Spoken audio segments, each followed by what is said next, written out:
Pas zgjedhjeve të fundit parlamentare ku partitë shqiptare mbeten të coptuara dhe të dobësuara në rezultatin zgjedhor dhe në bazë të numrave të fituara në kuvend, po tregoj qartë se ideali dhe porosia e qartë e cila vjen nga faktori politik shqiptar për një shtet funksional dhe me parime demokratike e orientuar në rrugën euroatlantike, akoma do të mbetet i pamaterializuar në aspektin politik. Prandaj këtyre ditëve tek njohësit e mirë të çështjeve politike ka filluar të flitet mundësia e formimit të një subjekti të ri dhe politikisht të fuqishëm tek shqiptarët e Maqedonisë, i cili në një farë mënyre pritet të jetë bartës i proceseve politike në vend. Flitet se këtë iniciativë priten dhe po e mbështesin që në fillimet e saj të para edhe shumë fytyra të njohura të jetës shoqërore politike si nga Maqedonia, po ashtu edhe nga Prishtina dhe Tirana. Sipas informacioneve të para, këtë subjekt të ri politik pritet të drejton ish-ministri në qeverinë e Republikës së Maqedonisë gjatë viteve 2006-2008, Xhelil Bajrami, i cili aktualisht jeton dhe vepron në Shqipëri.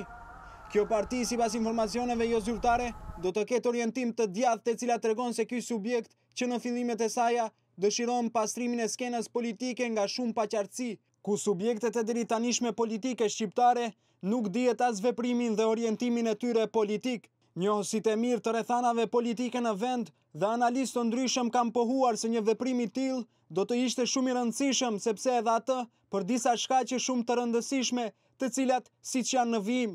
rënja e BDI-s në aspekt të numrave tek shqiptarët, shuarja apo heshtja e të rëndësishme e PD-s pas zgjedhjeve, përplasjet e thella tek aleanca për shqiptarët mes tre subjekteve politike, si LRPDSH, RDK dhe Uniteti, pas rezultatit të dobët në zgjedhje, dhe politikat jo konstruktive të cilet kanë dalë nga lëvizja Besa.